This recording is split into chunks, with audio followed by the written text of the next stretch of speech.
Hi, my name is Beer, and let's start with Halo Wars Definitive Edition. Title includes improved graphics, new achievements and all the DLCs from the original game. Here you can experience the campaign or compete in online multiplayer battles. It is a surprisingly solid traditional base building RTS. Game has 91% of positive review score on Steam. It's hard to ignore this number. It may not be a masterpiece, but it's definitely one of the best RTS games out there. The downside is that almost nobody is playing online anymore. You have to have a friend to test your might in PvP matches. Also, have to stress out that the game is oriented for those who know what Halo is. For example, I never played any other Halo game, but I watched a TV show, which is a kinda good TV show by the way. So if you can manage to snatch Halo Wars on sale, it's a win. And staying with my channel will increase your chances that you won't miss that by a zillion times, that's for sure.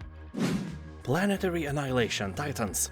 You can play the game alone and rule your puny planet on a traditional real-time strategy campaign, or dive into multiplayer battles and sacrifice your self-esteem to much better players. The game was released about 7 years ago, so you can imagine how many better players this game has bred. Titans also has pretty good AI, which can surprise you with ingenious decisions, like, detonating their own homeworld in hopes to kill your commander. I don't think that even elite AI of Starcraft 2 would nuke its own base in hopes to kill your, 50 carriers. Anyway, reviews on Steam are very positive, so I think you can give it a try without many thoughts given. But better put it into your wish list and wait for a sale, because then it costs about €6 or dollars. And for an RTS game with a very positive reviews, it's an amazing deal. Forged Battalion. People on Steam are talking that Forged Battalion has strong Command & Conquer vibes and charming graphics, but it's definitely not a game that you will be playing for months or even weeks. Most of the players who leave comments on Steam have from 3 to 10 hours of gameplay time. Game has mixed reviews on Steam, meaning that it has some flaws like weak AI of some units or balance problems. That is unacceptable. The only balance problems I can approve of are when I drink too much beer, but not here. Coolest thing is that you can modify your own units, put weapons or armor you like on your vehicles, make them unique and then send them to battle. That is the only reason, this amazing feature to be honest, why this game is in this list. I do not recommend buying Forged Battalion for the full price, but on sale it costs about €4 or dollars, so think about it. Starcraft 2. Do not skip, I will soon answer the question if Starcraft 2 is a dead game now or not. So if you somehow avoided Starcraft 2 in your life, I envy you so much. I have sunk about 5,000 hours into this game and I regret nothing. Starcraft 2 was basically the only game I played for 3 years after its initial release and continued to do that occasionally for many years after that. And the best part of Starcraft 2 is that it is free. Well, I paid good money for it back then, but now you don't have to. Multiplayer is free and the first full campaign with Terrans is free as well. If you think that Starcraft 2 is dead because it's an old game, you are more than wrong. About 35 to 50,000 players log into Starcraft 2 every day and play at least one game. These are the official stats of 2021. So no, Starcraft 2 is not dead. For example, the number of people who played Forged Battalion every day varies from 1 to 5, and those are not thousands. Beyond All Reason. This is a free, open-source, real-time strategy game created to uphold the legacy of Total Annihilation and inspired by Command & Conquer games as well. Although the game is not finished yet, it is currently in playable open alpha, with the multiplayer gameplay nearing a finalized state, meaning that you can just go to beyondallreason.info, download the client and play the game absolutely free. It is being updated on daily basis in terms of the client and infrastructure, and the development team is working on a single-player campaign as well. Now it offers ordinary skirmishes, 2 survival modes and a bunch of simple scenarios. Also, if you feel like an RTS pro, you can participate in tournaments and earn money. So far the game is not available on Steam, but developers said that it will be in the future. Starship Troopers Terran Command. This game has a model similar to The Billions, where you defend from the hordes of enemies and try to keep your base alive. Also here you can literally relive the best moments of Starship Troopers movie by defending your base from hordes of cockroaches. Here you will encounter dozens of unique insect types, each with their own special abilities and skills. Also the map has terrain elevation, true line of sight and true line of fire, providing deep tactical gameplay, meaning that units that stand behind other units can't shoot unless they stand on a higher ground. Sadly you can't play as alien insects. It's not off the table completely, developers say, but now you can only play as a military human society, that's it. If you're wondering if you can build a base here, yes you can, but that's not the main focus of the game, I would say. Despite that, it has very positive review score on Steam and many commentators are stating that if you like CNC or Starcraft, you must try Starship Troopers as well, so do not ignore it.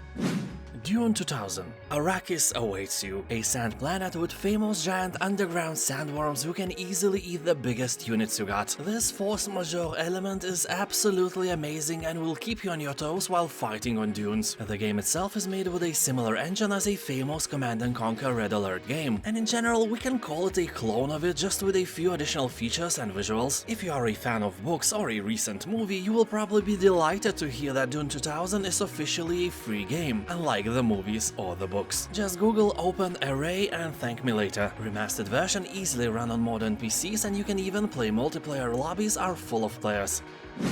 Ashes of Singularity. He will battle for control of the galaxy as the post-human coalition, or their eternal foes named the Substrate. He will dive into massive battles with thousands of units in huge, really detailed maps, and that is what distinguishes this game from other RTSs. Although keep in mind that this kind of game requires massive computing power, although not as massive as your mama. You can play the game online alone or with friends in ranked or unranked multiplayer mode, or play it by yourself against a powerful non-cheating AI in skirmish or campaign mode. That is actually great. Non-cheating AI is kinda rare because it is hard to make, so developers tend to cut it out and replace it with fake AI instead. Not this time, Ashes of Singularity doesn't cut corners, or AIs. 8-bit armies. If Command & Conquer spent the night with Minecraft, 8-bit armies would be the result of their one-night stand. I once told this joke and someone in the comments asked me, which one is the mother? Which one would be giving birth? That is actually a deep and very good question. I don't have an answer for now, but I have no doubts that after a while in the comments section here you can read many theories, or, you know, write your own. Anyway, this is a fast-paced RTS, a very colorful strategy arcade game that is easy to learn for players of all skill levels. Collect resources, build up and defend your base, amass your army of tanks and planes, and ultimately crush your opponents. And if you feel that this 8-bit setting is appealing to you, keep in mind that you can find two more games: 8-bit hordes that are made with the fans of Warcraft in mind, and 8-bit invaders that can be appealing to Starcraft fans. Warhammer 40k Dawn of War 1 and 2. Prepare yourself for a grim, dark future of the 41st millennium, where alien races battle mankind for galactic domination in a universe of unending war. Here you can personalize your armies with a unit customization tool that gives you the ability to choose your army's insignias, banners, squad colors, and names. Quite a cool feature if you are nitpicky, and if you are not totally useless stuff. First two Dawn of War games are loved more than the third, which allegedly has an uninspiring campaign, dead multiplayer, and also that tiny fact that the game was abandoned after release. No patches or content updates at all. And now let us look at what the future holds. Let me introduce you to two upcoming games any Command & Conquer fan shouldn't ignore. The Great War Western Front. This is a rare specimen in a strategy gaming world, a World War I RTS. You will play a deciding role in history as you take charge in the Western Front. And to raise your enthusiasm even more, I should probably say that developers of the Great War worked on original Command & Conquer games before leaving Westwood and founding their own studio. You'll dig detailed trenches and research new technologies, such as poison gas and tanks. Yeah, tanks were new stuff back then. Also make decisions that will have a profound and lasting effect on your success, or failure, more likely. Tempest Rising. Let's be honest, we were waiting for something like this for years, and finally our wait is almost over. Tempest Rising is set in a modern-day alternative history war scenario. It features 3 unique factions with its own approach to combat and economy, thus offering us variety of strategies. He will take on the role of commander of highly mobile and advanced peacekeeping corps in 2 15-mission campaigns that will allow you to customize your army for each mission. All 3 factions will be asymmetrical, each featuring distinct economy and play styles, so we are cheering for that already. Also, skirmish, custom games, and ranked multiplayer matchmaking will be available, so you will be able to actually measure how bad you play. And now I want to honorably mention 10 more great games. Any of them could easily be a part of this list as well. Universe at War. Retro Commander.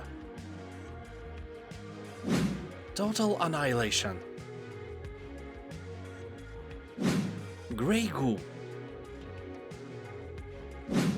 Warzone 2100. Nightside.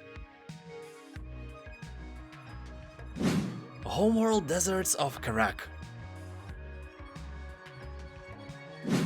Supreme Commander 1 and 2. Company of Heroes, and Iron Harvest. Also, have you checked the GoG weekly sale already? Hundreds of games are hugely discounted right now, probably some from this list as well. All you need to do is to press my link in the description below and you are there. Also, refunds are supported for up to 30 days. Thank you for watching, have a nice day, and I'll see you next time. Bye.